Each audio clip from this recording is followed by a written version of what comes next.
प्राणनाथ। हम 4-5 दिन से आपको प्राणनाथ जी के बारे में बता रहे हैं। प्राणनाथ जी कोई व्यक्ति नहीं है, वो हमारी आत्मा के ही प्रीतम है। तो उन्होंने संसार में आकर के क्या काम किया है हम भजन के माध्यम से बताएंगे और फिर आपको भेद भी बताएंगे।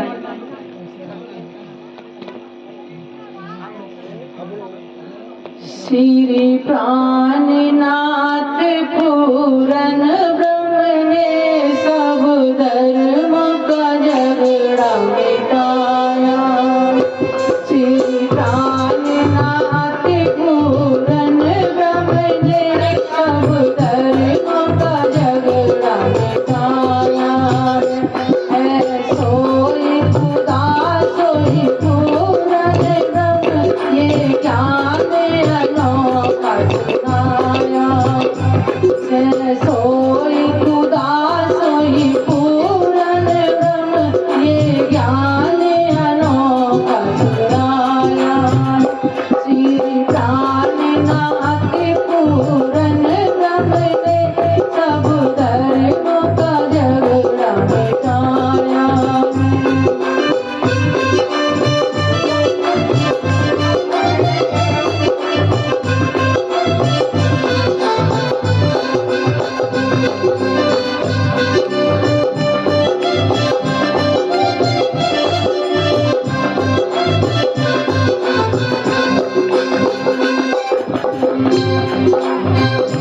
ये दुनिया दिया दादी से दिया भगवान के चक्कर में। ये दुनिया दिया दादी से दिया भगवान के चक्कर में। ब्रह्म ज्ञान किया खंडवानी से गुण का फल चुराया है। ब्रह्म ज्ञान किया खंडवानी से गुण का फल चुराया है। श्री प्राणनाथ पूरन ब्रह्म ने सब धर्म का झगड़ा मिटाया है। सोई खुदा सोई पूरन ब्रह्म ये ज्ञान अनोखा सुनाया है।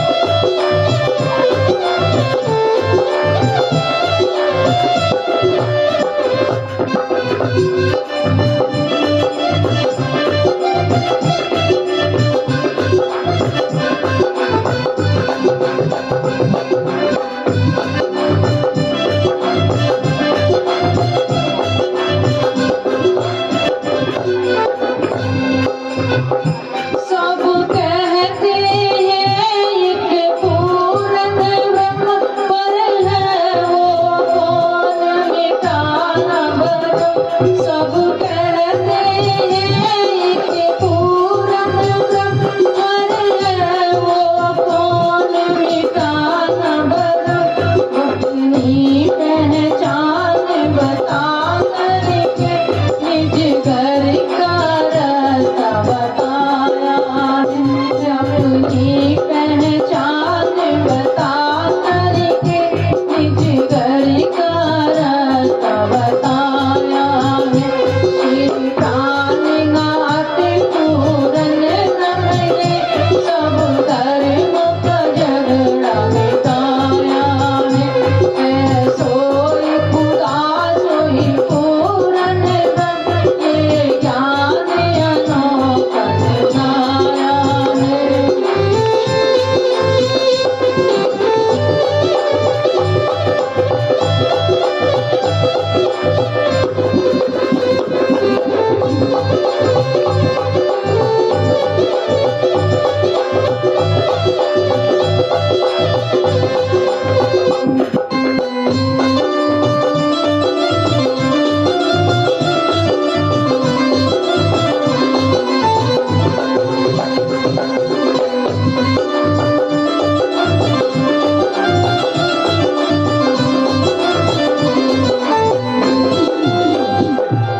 बोलो श्री प्राणनाथ प्यारे की जय, सतगुरु महाराज की जय।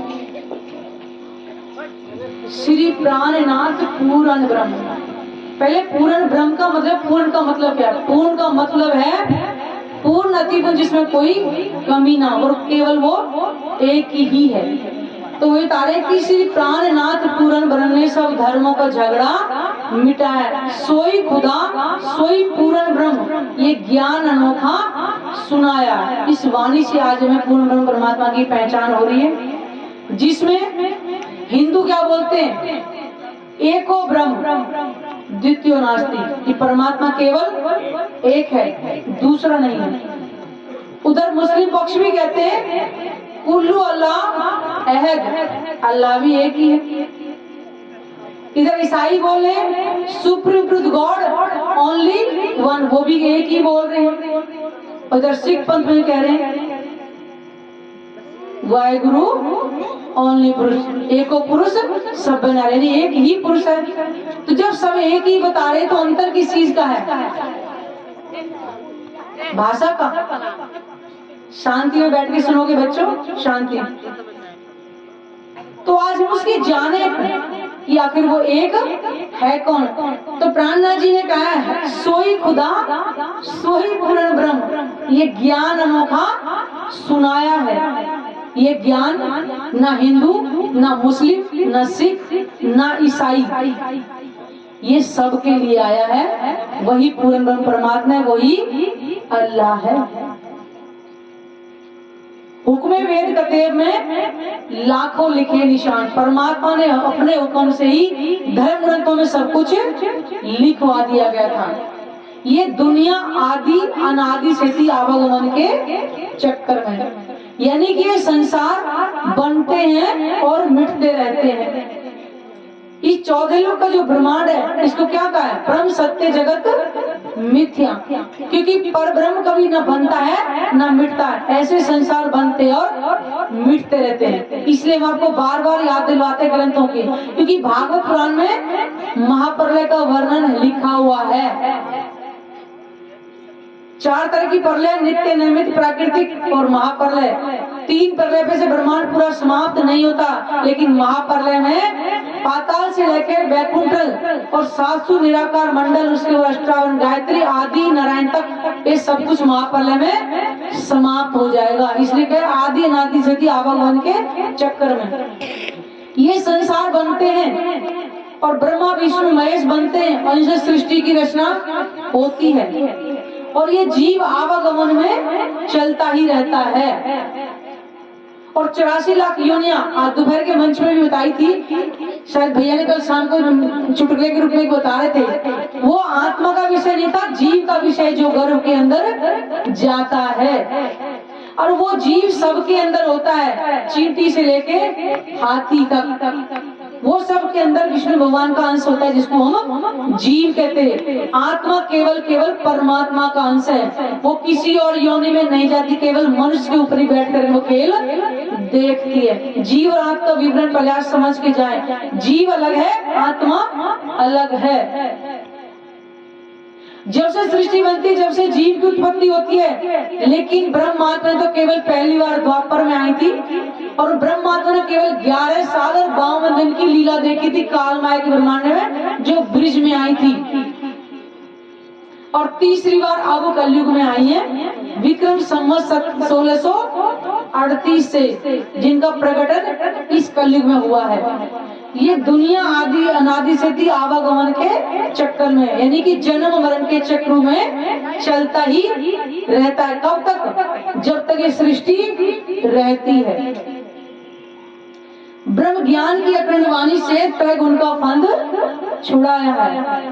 आज तक किसकी पूजा में लगे थे? ब्रह्मा विष्णु और महेश। ब्रह्मा जी की बहुत कम पूजा है, लेकिन विष्णु भगवान और शंकर भगवान की पूजा में लगे हैं।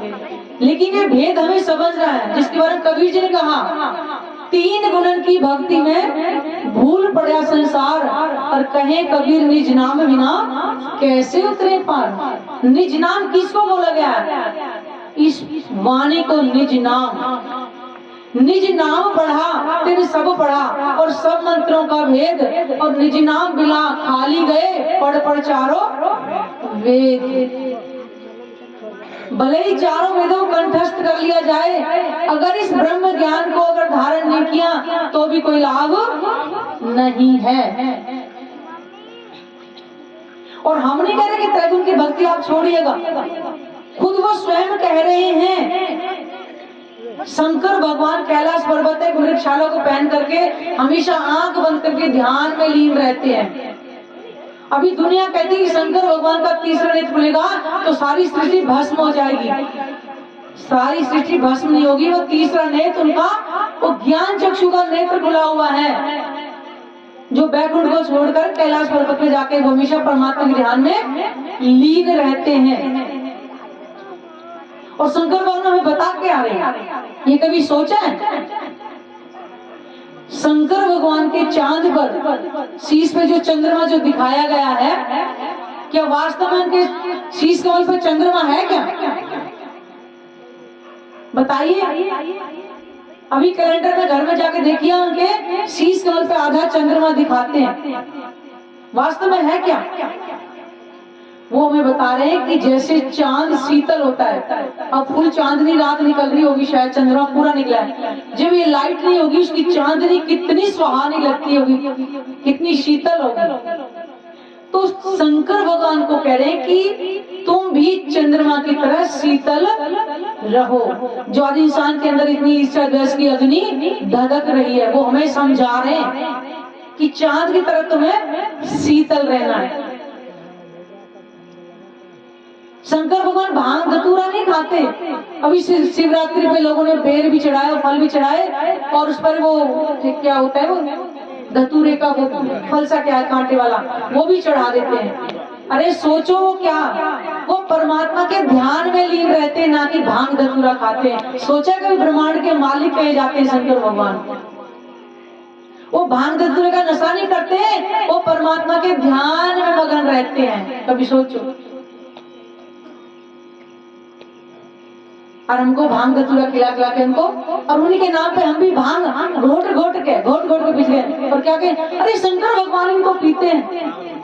शंकर भगवान परमात्मा के ध्यान में लीन रहते, ध्यान में मगन रहते हैं। और अमर को कौन पे बिठाते हैं?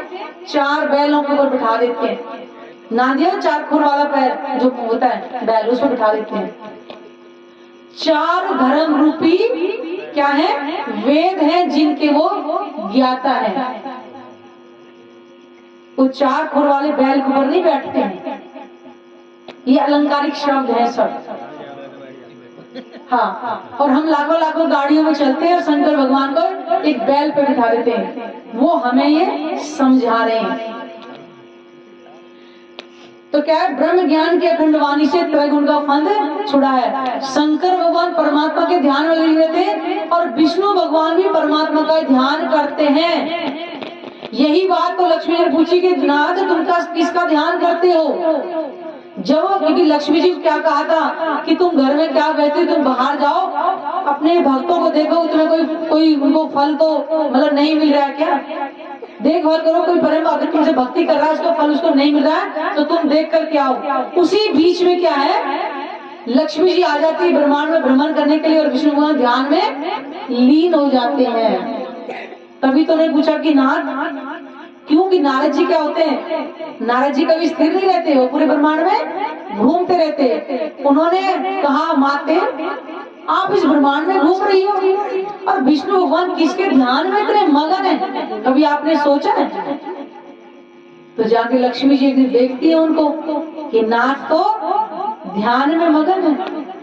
जब उनकी ध्यान समाधि टूटी तो उन्हें पूछा कि नाथ ब्रह्मांड के मालिक कहते हो अपने आप को, और फिर किसका ध्यान करते हो? तब कहते हैं कि लक्ष्मी जी मेरे मुख में शब्द नहीं है, और मैं जिसका ध्यान करता हूँ ना, मैं करोड़ों कल्पों वर्णन नहीं कर सकता। ये महेश्वर तंत्र के अंदर भी लिखा है कि उमा शंकर भगवान से पूछ रहे कि नाथ ऐसा कौन सा रास्ता जो वो विष्णु जी से पूछ रहे थे वो नहीं बता पाए। वो खुद बता रहे, लक्ष्मी जी बता रहे कि मैं करोड़ों कल्पों वर्णन नहीं कर सकता जिसका मैं ध्यान करता हूँ। तो हम नहीं कह रहे कि आप त्रैगुण की भक्ति छोड़िएगा, आपको जो सही लगे वो कीजिएगा। और ब्रह्मा जी की भक्ति क्यों नहीं करते? क्योंकि द्वापर के अंदर उन्हें कृष्ण जी के अंदर जो पार्वती की जो शक्ति आई थी, उनके ग्वाल वाल हरण करके गुफा में बंद कर दिए थे। ये भागवत पुराण के अंदर लिखा हुआ है, जिसको पढ़ना है वो पढ़ सकते हैं परीक्षा लेने के लिए। क्योंकि नारद जी को बोला था, क्योंकि शंकर भगवान दर्शन करके आ गए थे यशोदा मैया घर पे, जब वो कृष्ण जी जब गए थे दूसरे दिन ही, क्योंकि उनको पता था कृष्ण जी के अंदर पार्वती की शक्ति आई है। और विष्णु भगवान को पहले ही बोल दिया था कि द्वापर के अंदर मैं तुम्हारे अंदर आकर लीला करूंगा, तुम्हें मेरे तन धारण करना पड़ेगा। अब बचे ब्रह्मा जी, तो उनको बोला कि स्वयं विष्णु के अंदर तो लीला कर रहे हैं और शंकर भगवान इनको दर्शन करके चले गए, आप भी करे आओ, पार ब्रह्म आए। तो ब्रह्मा जी, क्योंकि उनके अंदर थोड़ा अहंकार था, वो नहीं गए दर्शन के लिए। उन्होंने दोबारा बोला कि दर्शन कराओ, तो पहले अच्छा देखता हूँ कैसा पार ब्रह्म, क्योंकि पार ब्रह्म के दर्शन की भावना से नहीं कहते ब्रह्मा जी, वो देखने के लिए गए कैसा है पार ब्रह्म। तो जिस तन के अंदर लीला करी थी, बच्चों को ग्वाल वालों को मक्खन खिलाने लगे, उनका झूठा खुद खाने लगे, तो ब्रह्मा जी भ्रमित हो गए, पार ब्रह्म नहीं हो सकते, छोटे छोटे ग्वाल वालों का मक्खन झूठा अपने मुख में खा रहे। क्यों? कि उन्होंने यहाँ की बुद्धि से उन्हें देखा था। इसी कारण से ग्वाल वाले उनके जो है गुफा में बंद कर दिए परीक्षा के लिए। और ब्रह्मा जी ब्रह्मपुरी आ गए।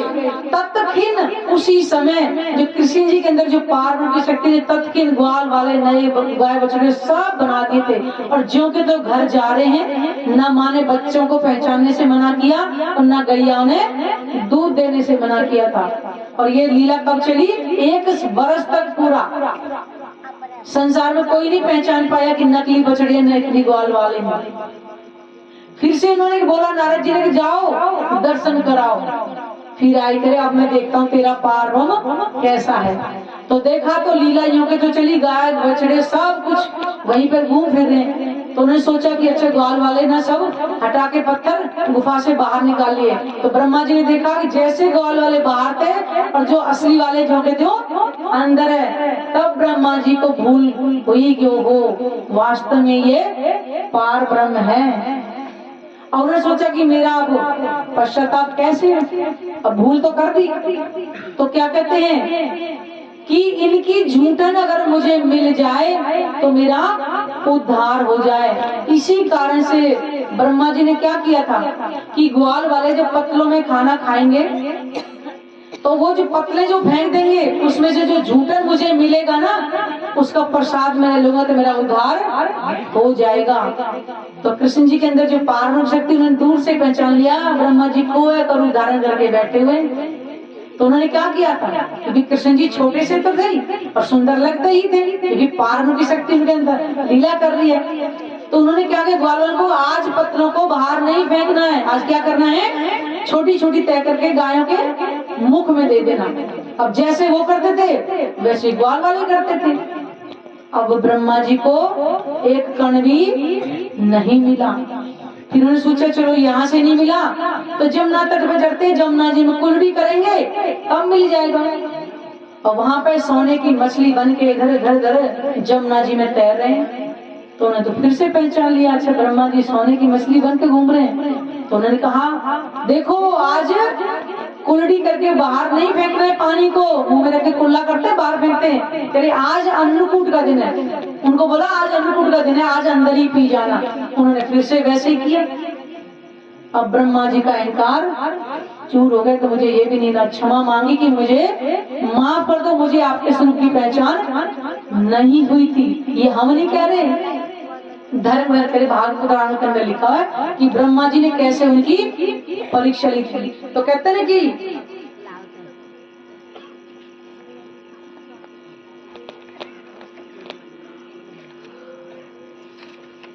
त्रैगुण का फंद छुड़ाया, तो हमने नहीं छुड़ाया, स्वयं वो अपने आप पहचान करा रहे हैं कि अब हमें त्रैगुण की भक्ति करनी है या एक पूर्ण ब्रह्म परमात्मा की भक्ति करनी है। सब कहते हैं पूर्ण ब्रह्म, पर है वो कौन, मिटाना भ्रम। तो आज इस संसार के अंदर एक पूर्ण ब्रह्म परमात्मा की पहचान हमने आपको बताई। हिंदू भी मुझे एक ही बता रहे, मुस्लिम भी एक बता रहे, सिख भी कह रहे, ईसाई भी एक ही बता रहे हैं। तो वो एक है कौन? जिनका इस 28वें कलयुग में आने के लिए लिखा हुआ है। और युगों युगों से ही, ऐसे नहीं है कि एक ही युग में पहचान आई है। आपको पहले ही बताया था, अमर कथा सुनाई। अमर कौन है? सिर्फ एक ही, और कोई अमर है ही नहीं। कि वही महेश्वर तंत्र शंकर भगवान बता रहे कि जब महाप्रलय आती है तो ये उमा सब कुछ समाप्त होता है, केवल परब्रह्म ही शेष बचता है। और वही उमा को बता रहे हैं कि ये उमा जब एक की पहचान कर लेते तो बाकी की किसी आवश्यकता है ही नहीं। बताइए, तो हम बता रहे हैं कि त्रिदेवा खुद बता रहे इस चीज को।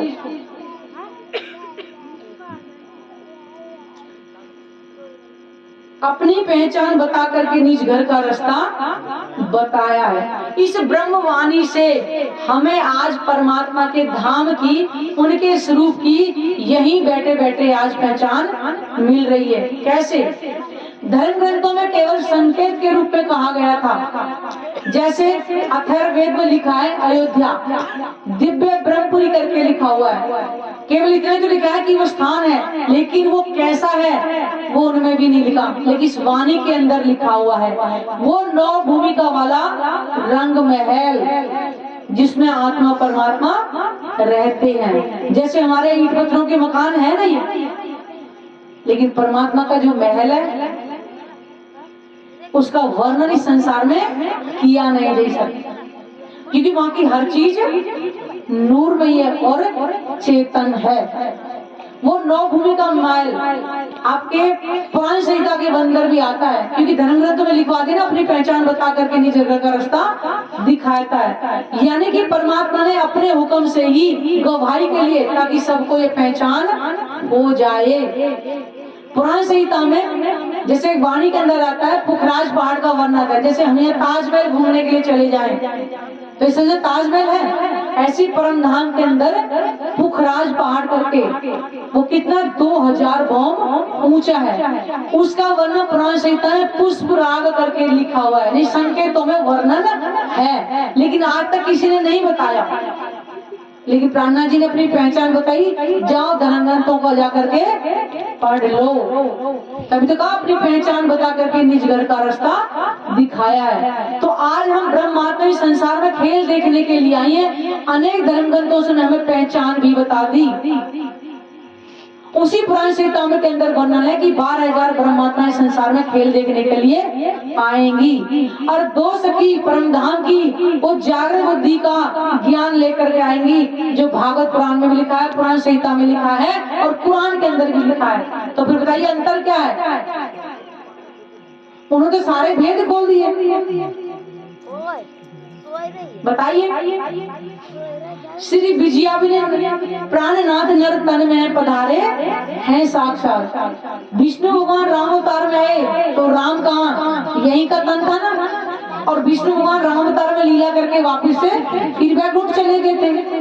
फिर त्रेता में आई तो कृष्ण अवतार में आए, तन यहीं का था, और वैकुंठ बिहारी लीला करके फिर से परम धाम चले गए, उसमें वैकुंठ चले गए थे। ऐसे ही प्राणनाथ जी ने भी इस संसार में ही 2 तनों के अंदर आकर के लीला करी है, जो मैं आपको बताया ना, भागवत पुराण में लिखा हुआ है, देवापी और मरु। इन्होंने तपस्या करी थी द्वापर के अंदर तालाब ग्राम के एरिया में जाकर के, और फिर कलिक भगवान के आगे से दोबारा कलयुग में आए। तो पहला तन था देवचंद जी, जिनके अंदर परमात्मा ने लीला आके करी है, और दूसरा है महराज ठाकुर, जिनका जन्म कहाँ हुआ है? नौतनपुरी में, जिनके अंदर इंद्रावती सखी की आत्मा आई थी। 5 शक्तियां लेकर के इनके तन के अंदर ये लीला करी है। इसलिए कहा है कि श्री विजय प्राणनाथ नर तन में पधारे हैं साक्षात, क्योंकि तन तो यही का लेना पड़ेगा। शक्ति भले ही पार ब्रह्म की आई है। धन कलयुग और धन भरत खंड। दोपहर के मंच में बताया था कि 4 चीजें बहुत अमूल्य है। मनुष्य तन, भरत खंड हुई, कलयुग और पार ब्रह्म के चरण कमल। तो प्राणनाथ जी क्या बता रहे? धन कलयुग और धन भरत खंड, यहाँ जहाँ आपने फेरा लगाया है, ये धरती भी धन्य धन्य हो गई, क्योंकि प्राणनाथ जी साक्षात 5 शक्तियां लेकर के आज मध्य प्रदेश कुंभड़ जी में विराजमान है इस समय भी, और जब तक महाप्रलय होगी प्राणनाथ जी गुम्बद जी में ही विराजमान रहेंगे। क्यों कि अपने आत्मा को साथ लेकर के परम धाम वापिस जाएंगे। मैं तुम्हारे कार ले जाए न सका पार इंड, तुमको वतन पहुंचा के कायम करूं ब्रह्मांड। क्योंकि ब्रह्म आत्मा को लिए बिना वो अपने घर जाएंगे नहीं, क्योंकि उनकी अर्धांगिनी संसार में आई हुई हैं, और उसी के बदले संसार के समस्त जीवों को अखंड मोक्ष का प्रसाद भी दे करके जाएंगे। जो लगे 84 लाख योनि में जीव घूमता रहता है, ये दुनिया आदि अनादि से थी आवागमन के चक्कर में। अब की बार आवागमन का चक्र जो है वो समाप्त हो जाएगा। ये है वो ब्रह्म ज्ञान की अखंड वाणी, जिससे सबको अखंड मोक्ष मिलेगा। इससे पहले गीता रामायण भागवत पुराण सब तक किससे क्यों नहीं मोक्ष क्यों नहीं मिला था? क्योंकि उनके अंदर केवल प्रमाण यानी गवाहियां थी। ये है वो अखंड करने वाली वाणी, क्योंकि परमात्मा का क्या है? वांगमय स्वरूप है कि वो दूरी तरी संसार में आ नहीं सकता, इसलिए इसी को परमात्मा का साक्षात स्वरूप मान करके हम घर के अंदर उनका पधरावनी करते हैं। हम सुंदर साथे हैं, हम उनके भूले हैं माया का संग करके, हम उन्हीं का अंग हैं। केवल माया में आकर के हम अपने आप को भूल गए हैं, और अब वो हमें वाणी से ही हमें बता रहे, रूहो तुम मेरे तन हो, उनसे अलग है ही नहीं। जैसे हाथ और ये उंगलियां एक ही तो है ना सब, उंगलियां अलग करके रख दे, हाथ अलग कर दें तो उसको एक नहीं कहा जाएगा। ऐसी आत्मा परमात्मा एक ही है, और इस खेल को परम धाम के अंदर ही आत्माएं देख रही हैं। केवल उनकी नजर ही संसार में आई है, और इसी कारण से सबको अखंड मोक्ष मिलेगा। उनकी नजर ना आई होती ब्रह्मांड में तो कभी भी ये ब्रह्मांड अखंड नहीं होता। हम सुंदर साथी, हम उनके भूले माया का संग करके हम परम धाम से आया है, हम सबको ये बतलाया है। इससे पहले किसी ने एक परमात्मा की पहचान नहीं करी, सबको एक एक लेके बैठा हुआ है। हिंदू कह रहे परमात्मा हमारा, वो कह रहे अल्लाह हमारा, वो कह रहे वाहिगुरु हमारा। तो मुझे बताइए कि एक सूरज एक है, कोई बांट सकता है? किसी के अंदर ताकत है तो मुझे यहाँ पे भी थोड़ा सा बता देगा, हम भी समझ लें कोई बांट सकता है। कोई हिंदू आए कि आधा हम बांट लें, अलग 4 हिस्से करके दिखाओ सूर्य के, है किसी के अंदर ताकत? बताइए।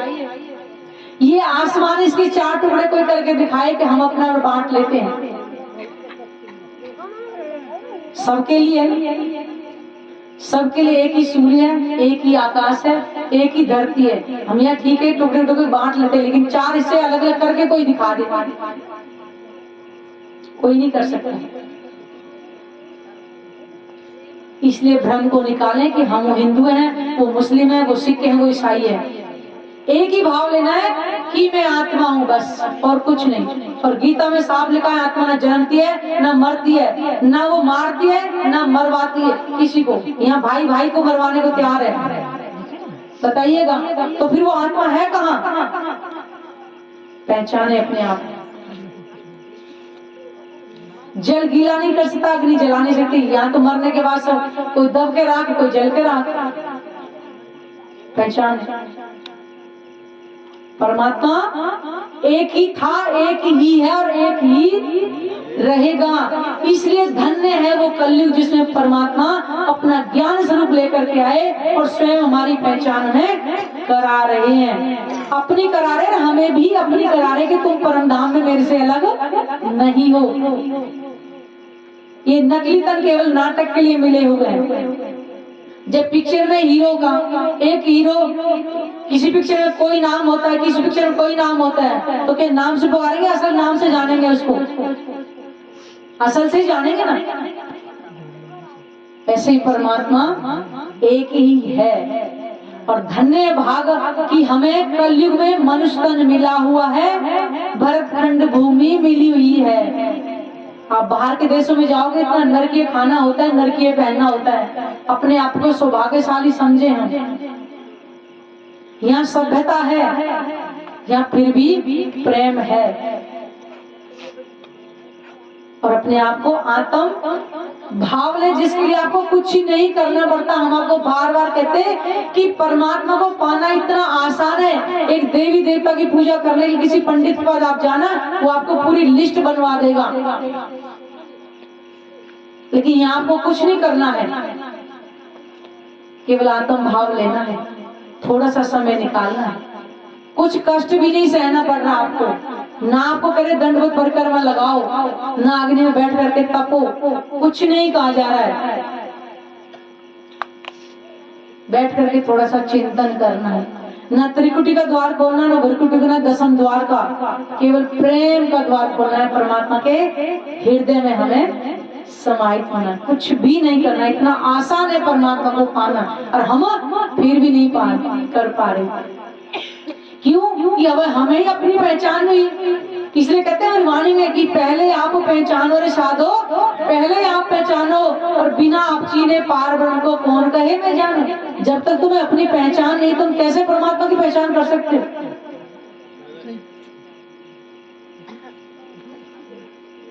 इसलिए आत्म भाव ले, परमात्मा से नाता जोड़े। ये मौका दोबारा मिलने वाला नहीं है, ये ध्यान रखिएगा। मनुष्य तन है तो सब कुछ कर सकते हो, किसी और योनि में कुछ नहीं कर सकते हैं। केवल खूंटे से बांध दिया जाएगा, अगर जानवर का मिल गया, और कीड़े मकोड़े मिल गया तो नाली में घूमते रहेंगे, और जानवर को जंगल में घूमते रहेंगे। लेकिन मनुष्य तन तो देखो, हीरा हीरा जन्म रहा है। कबीर जी ने कहा कि रात गंवाई सोई के, और दिवस गंवाया खाए, और हीरा जन्म मोलक कौड़ी बदले जाए। ये मनुष्य तन लाखों करोड़ों रुपए भी दो ना, कि दोबारा से मरने का दोबारा जन्म मिल जाए मनुष्य तन का, कभी नहीं मिल सकता। हर चीज खरीद लोगे धन से, लेकिन मनुष्य तन नहीं मिल सकता है कभी भी। इसकी कीमत जाने। और सबसे बड़ी बात है, आज जितने भी यहाँ धर्म प्रेमी सज्जन यहाँ बैठे हैं, कि आज ब्रह्म वाणी के बारे में भी आपको यहाँ पहचान हो गई कि वाणी है क्या। ये सबके लिए आई है, सबको प्रेम सिखाने के लिए आई है। क्योंकि आत्मा कौन है? प्रेम का स्वरूप। परमात्मा प्रेम का स्वरूप, तो आत्मा भी तो प्रेम का ही स्वरूप होगी। इसलिए कहते हैं कि आत्म भाव लेना बहुत ही आवश्यक है। जीव के अंदर विकार है, ईर्ष्या, द्वेष, काम, क्रोध, मोह, अहंकार। आत्मा के अंदर कोई विकार नहीं है। वो त्रिगुणातीत है। जो परमात्मा त्रिगुणातीत है, तो आत्मा भी त्रिगुणातीत है।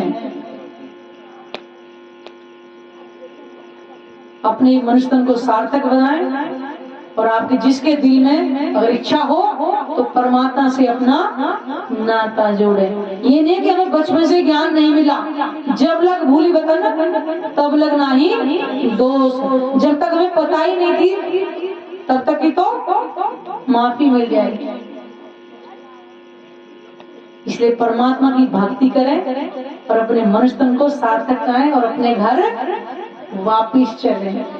बोलो श्री प्राणनाथ प्यारे की जय, सतगुरु महाराज की।